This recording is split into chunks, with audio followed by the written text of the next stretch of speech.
Well, that was interesting. Usually there's like the little countdown thing. Apparently, Evie Mux has decided that that's going to be today's failure. How is everyone this evening? Other than the fact that I think Jacob has possibly been kicked in the process of us going live. Poor Jacob. Okay, I see his mic thing talking, but it says you're offline and you have no icon. This is just like the nature of dealing with EV Mux. Like you're just automatically going to have some sort of technical difficulty. I've just come to that conclusion. There will be some sort of technical failure. I accidentally purchased like a year's worth of EV Mux and didn't cancel it in time. So, Oh no! so this isn't the best endorsement for it. Stuck with it for a year, but at least it's cheaper than StreamYard. For real. Yeah, I mean, honestly, like its capabilities are better, and it's gotten to the point where the technical difficulties aren't bad enough that we can't just joke about them. So, it's little things like this. Jacob, if you can hear me, you're probably gonna want to like sign out and sign back in again because I keep seeing it. Oh, I can hear him now. Whoa. Oh, because I cannot. So hang on a second. Let's try this. Weird. Let's try that. Can I hear him now? Nope, no sound. He's got a phone call. Okay. Yeah, so this is one of the fun bits with EV Box, is that every so often it will decide that whoever is in charge of the EV Mux will not be able to hear whoever it is that is. It's like it picks one person per stream, and it's just like, no, you cannot hear this person. Duck, duck, go. Yeah, pretty much. So, all right. Want to say hello to the chat real quick. I see Legatus. I see Peepers. I think Peepers is new to our chat, so welcome. And my apologies. He's my titty kitty.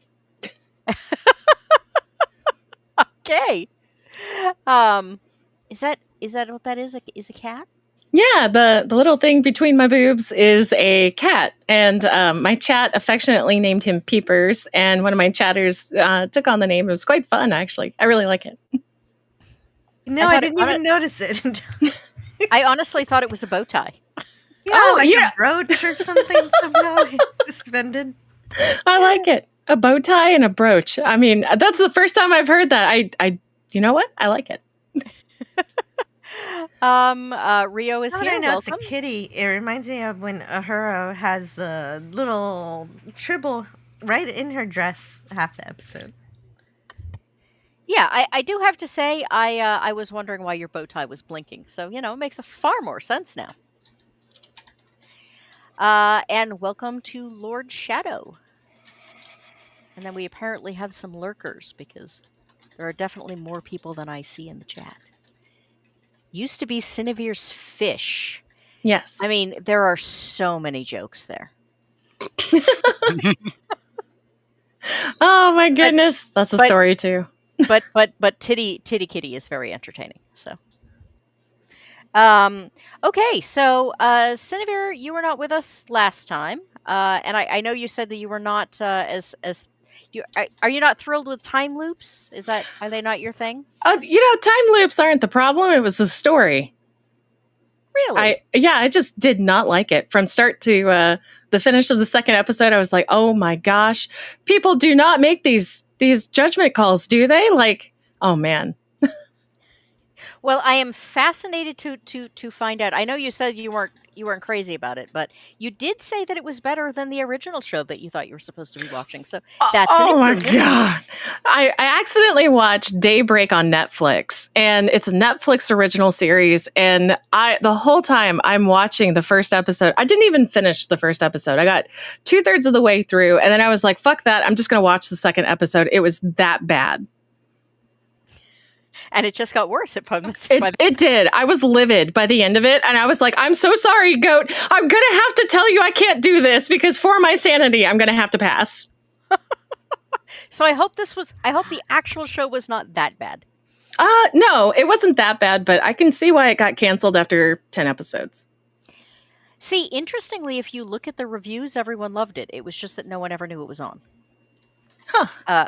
The reviews, the audience reviews for the show are actually 100%, which is why I was very interested to find out your concerns with the storyline. I will say the second episode is very much a setup episode for things to come. That's not really the problem. The problem is they were trying to set stuff up and then they took it all back and then they tried to put it back. It's like it was weird.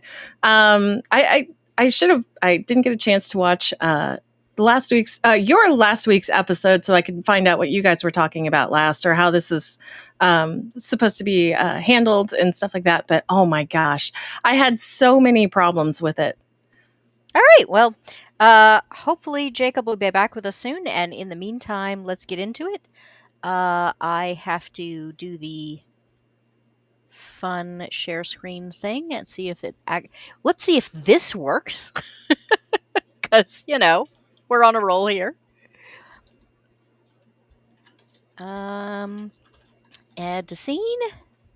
I think we decided this was the format that worked best.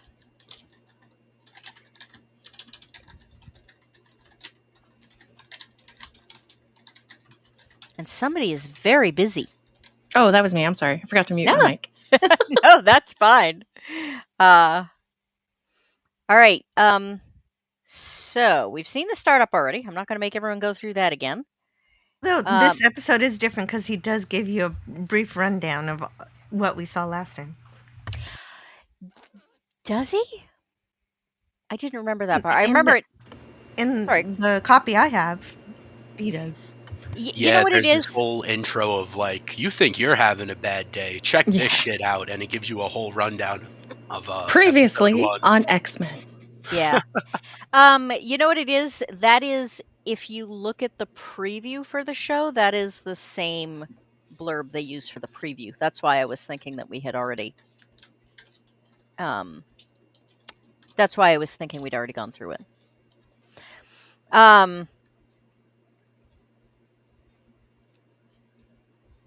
Yes, so he gets to watch Rita get shot. Oh, Jacob's back. Welcome back. Here. All right. So, all right, buttons are not working. Why are buttons not working? There we go.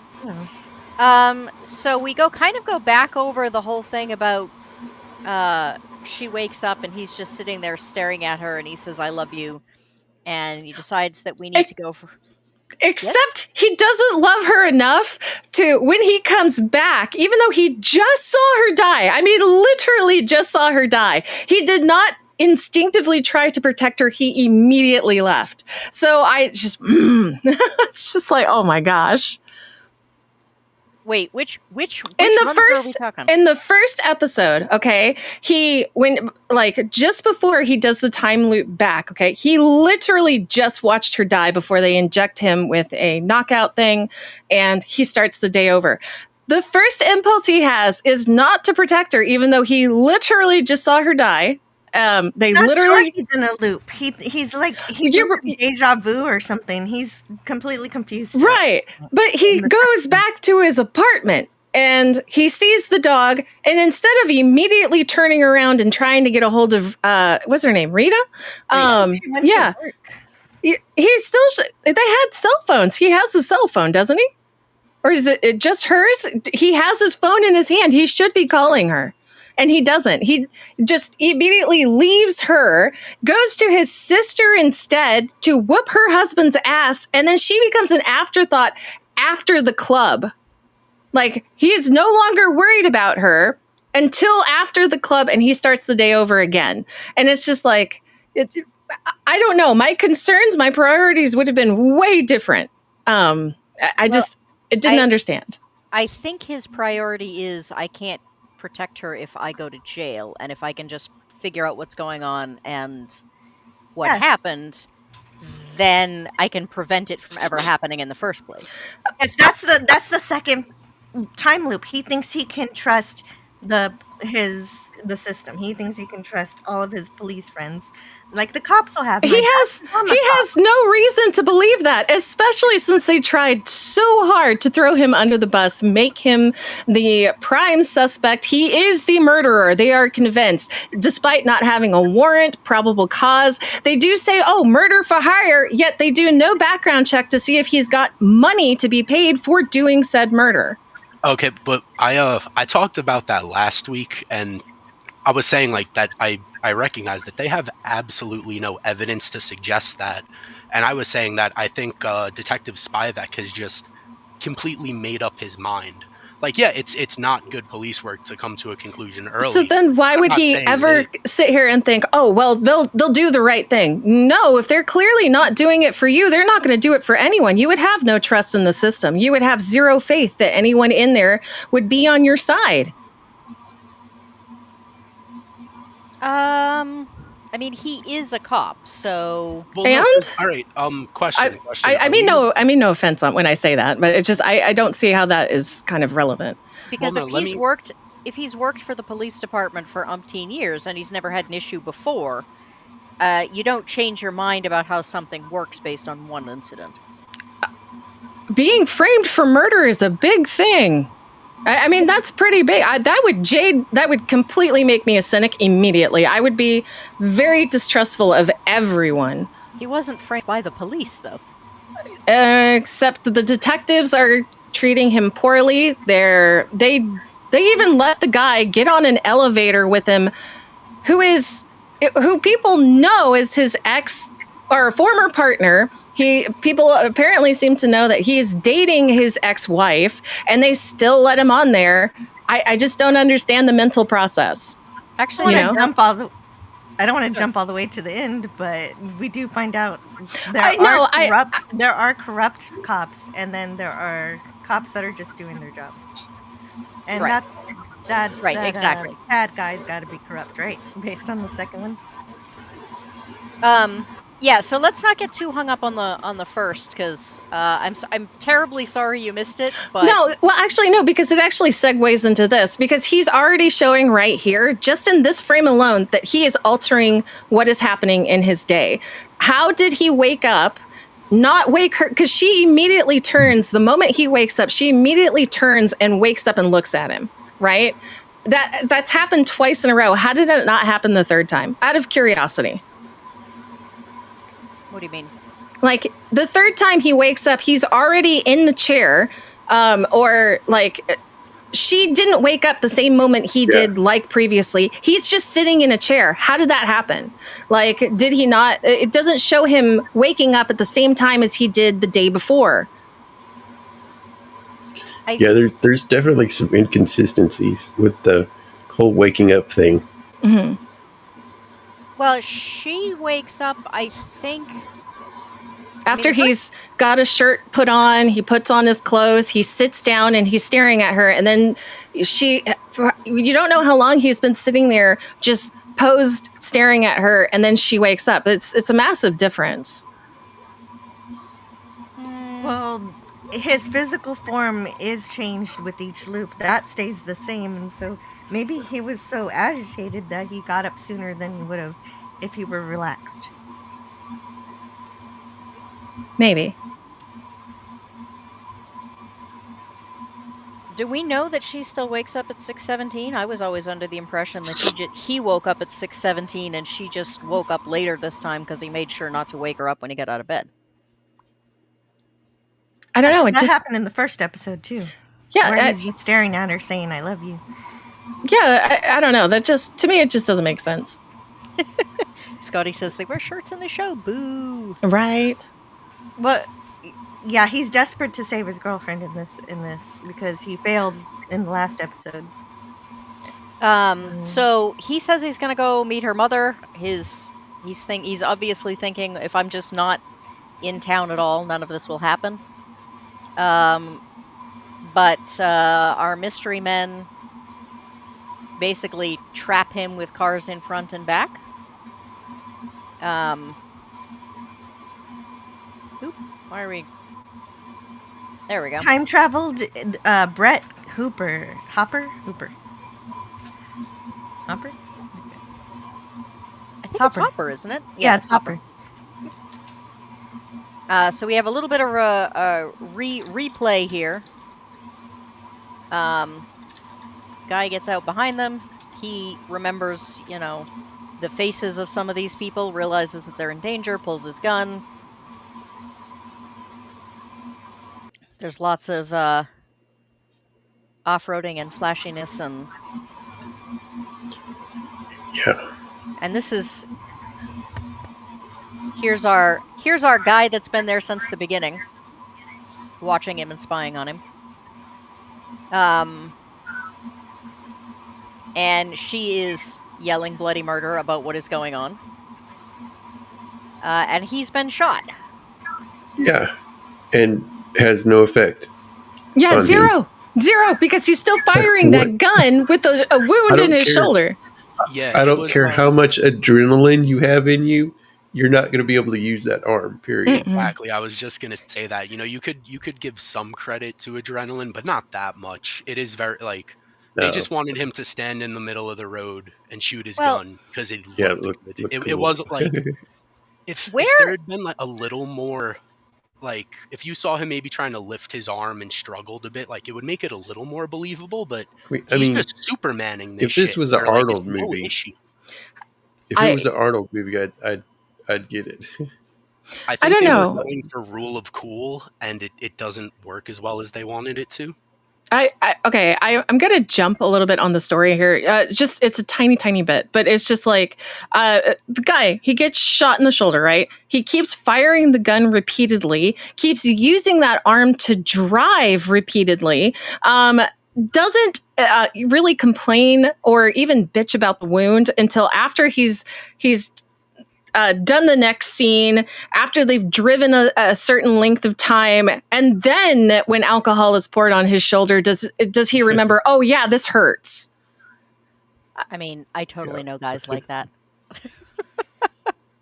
Barely a flesh wound.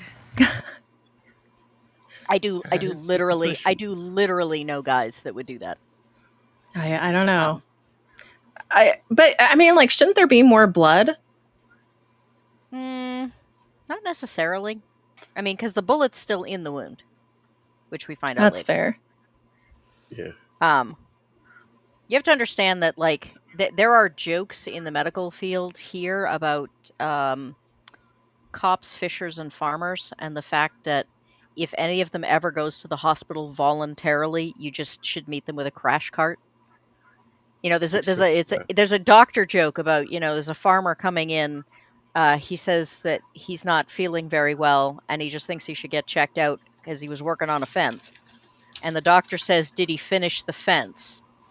And they're like, "What? Did he finish the fence?" "No, he's just coming right in. Get a crash cart." Because there are just people like that. So yeah, this guy's like, "Oh, I just got a scratch. You got a bullet wound." The other thing is that it's not... This is where he got shot, right? No, right. Yes. That would hurt like crazy. I don't think it would stop him from lifting his arm. If it were higher, I think it would. Yeah, but it's not as much about him lifting. It's not just I'd say it's on more the about chest. the recoil of the gun too. I feel like that's... It's if you look at it, the fold of his arm is right where the gunshot is.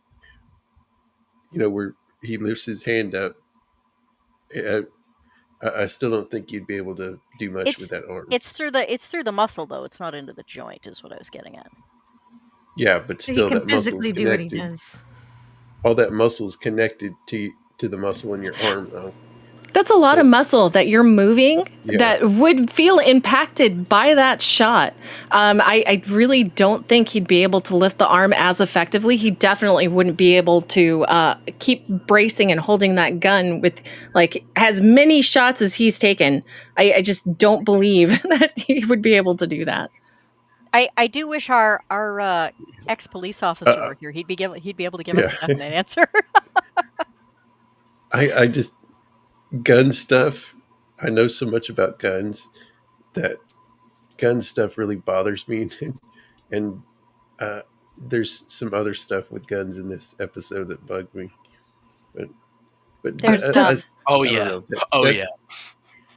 I mean, I happen to know from personal experience that I mean, they probably don't ask you to get shot, but I do know that like correctional officers, as part of their, not even part of their training, as part of their application, are required to get maced in the eyeballs and then still give directions. Yeah. And like handcuff people and do jumping jacks and all sorts of things. And the mace they use literally melts contacts to your eyeballs. Like they tell people to take their contacts out before they. How? So they are basically trained to be utterly masochistic, which is why I don't necessarily write this off completely. Yeah, But, he could I mean, be it in is huge pain, and he's just covering it up, just like I need to survive. I think it's more that Rita needs to survive, but I mean, he's. I would have believed it a little more if he had used his other arm, just his other arm. I agree. But then you'd have people complaining. I realize we're talking about a show that is about a guy that relives the same day over and over again, but yeah, but some believability is still required. He's not. I mean, then you'd have people complaining because you should fire a gun two-handed. So it's kind of a. I don't know. He's black. He should be holding it one-armed with and sideways. Sideways, exactly. I mean, it is a 2006 show, so honestly, the fact that in 2006 they have him holding it two-handed, they probably were way ahead on the believability score there. It's progressive. So these two guys here, they basically say, oh, well, he's obviously desperate. He's made himself look super guilty. So, murder-suicides are not, beyond the scope of reason. And this guy says, why do you suppose they picked him? And the other guy says, I wouldn't ask if I were you. And basically he's like, good point. Yeah, they might pick you for something for asking. Yeah, exactly. So I do have to say, I do not understand, since she obviously drives, why she does not take over the driving here. Base, yes! I asked the same thing. Yeah, I'm not sure. I mean, other than the fact that she has absolutely no idea what's going on or where they should be going. Well, she's got all the incentive she needs. She's being shot at. True. Just drive that way. Yeah, away from the guys. Yeah, drive that way. Somewhere safe, wherever that is. So they stop at a liquor store for her to pick up bandages. That is a great liquor store for having bandages. Liquor and bandages. We have a store in this town that is, its motto literally is beer, guns, and wedding dresses. The American dream right there. Hell yeah. They are famous for the fact that, the store is so old that it used to be the only place. And so literally they ordered in clothing and wedding dresses and everything for people way back in the day. Yes, that is Tay Diggs.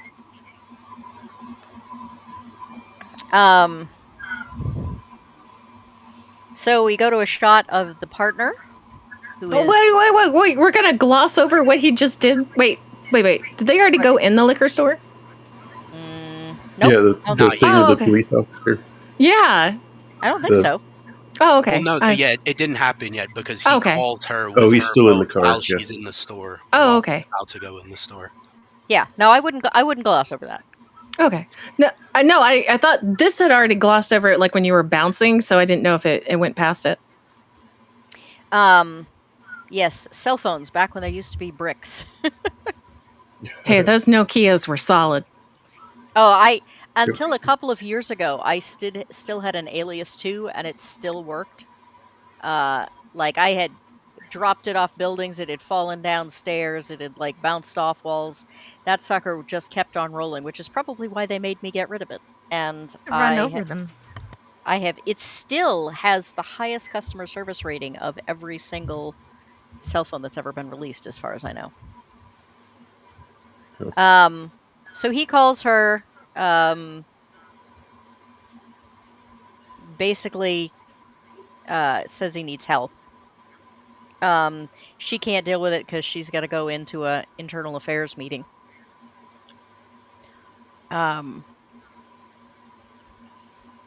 this conversation is a bit odd because I think we learned the second go around of episode 1 that they haven't talked as partners in like a good couple months. So for her, this is like, hey, I haven't spoke to you in months, but I'm being set up for murder.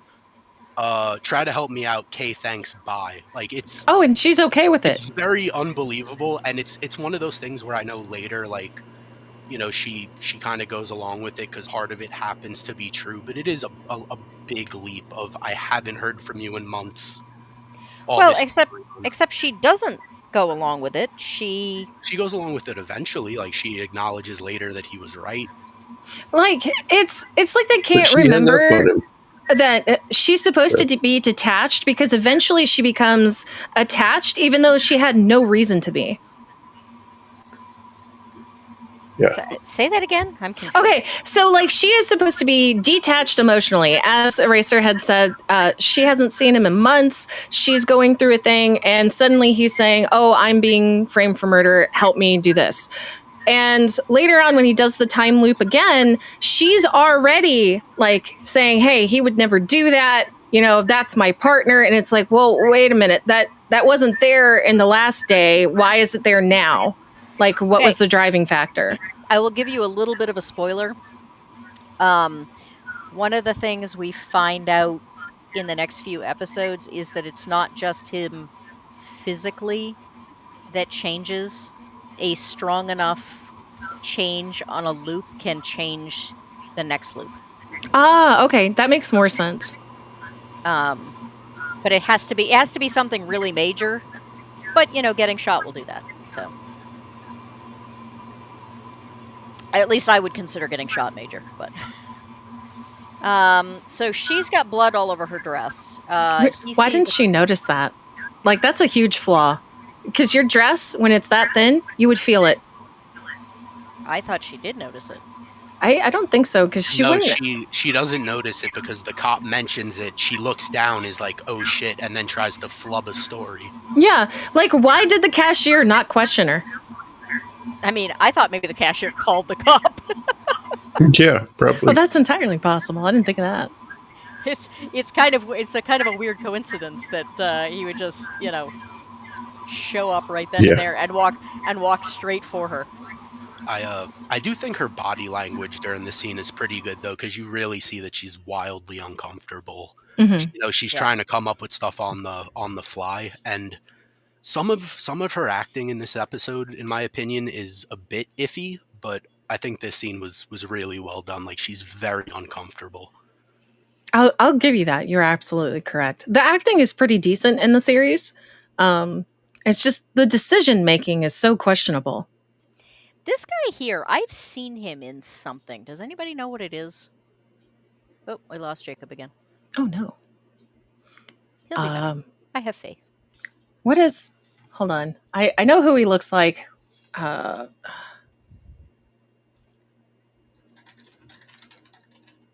I can't figure out. He looks like someone really famous, but I can't tell if I'm just thinking, well, he looks like somebody famous, or if he actually does remind me of someone. Yeah, this expression here is a please believe me, like if I've ever seen it. Yeah, and she's really not doing a good job of selling this story at all. Yeah, she later says, "Oh, I could have." No, yeah, I know that she says that later, but absolutely you could not have. Like, I'm sorry, no, but you were not selling this at all. Yeah, no, I agree. I agree with that. That's what I was gonna say. Is that she says like she could have sold it, and I don't think she could. No. David Arquette. He looks like David Arquette. Well, now I have to look up who David Arquette is. He was in Scream. He was the police officer. Oh, yeah. Okay. I'm not good with names. I'm good with context. Oh yeah, I'm terrible at actors. So yeah, he pulls out a gun. He makes the cop lay down on the ground. They The- take off. This is such a terrible choice because the guy jumped the gun, no pun intended, and was just like, "No, we're going to take this cop hostage." And it's like, but why? You're just making it worse. He might have believed her if you let it go. Well, that was kind of the thing that's been running through a lot of these loops, is that Brett is actively making things worse for himself. Yeah. Yeah, we discussed that. We discussed that on the last episode. Yeah. He's a very no nonsense guy who's in a job where there's not a lot of fanciful stuff that goes on. He believes that it's the injection that they give him in the gravel pit that's causing Right. the cycle. So, he's looking for a logical, rational reason to all of this. And the result is he doesn't handle it very well. So he acts illogically and irrationally. I don't know. To me, that doesn't make sense. Not in the first episode, but now he's going through he fought before, and now he's trying the flight in this one. Well, he just chose fight right there. Well, right. but sorry, go ahead. I was gonna say it's okay. It's not great what he does, but I think from his perspective, the alternative is, I'm gonna get in this car and drive away, and hopefully you don't follow me or chase me or shoot at the vehicle, and God forbid hit her. So he didn't harm the guy that much, but handcuffing him to the rail there isn't it's not the greatest thing for him. But I also get there wasn't much else he could do. You don't want the guy following you, but in the long run, you're going to make it worse for yourself. Well, and that's the thing, is that he keeps making assumptions. He makes assumptions that it's the injection that causes the cycle, and that if he can just not get captured, he'll be fine. And he makes the assumption that if he leaves town, she's not going to get shot. And that's the problem, is that people who are that literal and logical and straightforward, when something doesn't go as expected, they very frequently have in real life, have a hard time adapting. I know, because I am one. And we don't always make the best choices when something kind of throws us off our game from the way we thought things were going to go.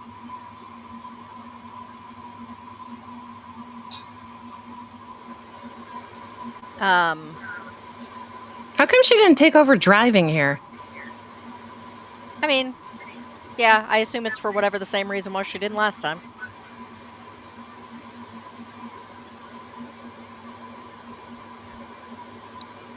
Okay. It does occur to me that as long as she is not driving, she can always make the claim that she was being held hostage. Okay, that does kind of work. Does follow with how he doesn't want her to be in trouble. This scene kind of that kind of hints that he had the forethought. I don't really think he did. Oh, I suspect that it's simply a matter of the guy thing. I must fix this. I'm trying to remember if he gets over that a little bit as things develop, but I honestly, it's been long enough since I watched this. There's certain things I can't remember, but he definitely starts out with it's the same reason he won't talk to her about his job.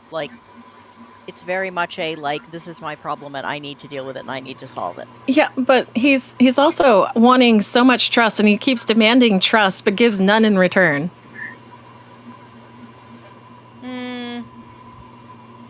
I would disagree. I think there's a difference between trust and I need to fix stuff. Everything There's also he does in this episode really frantic. Yeah, exactly. Is that he thought he had this licked and he discovers he doesn't.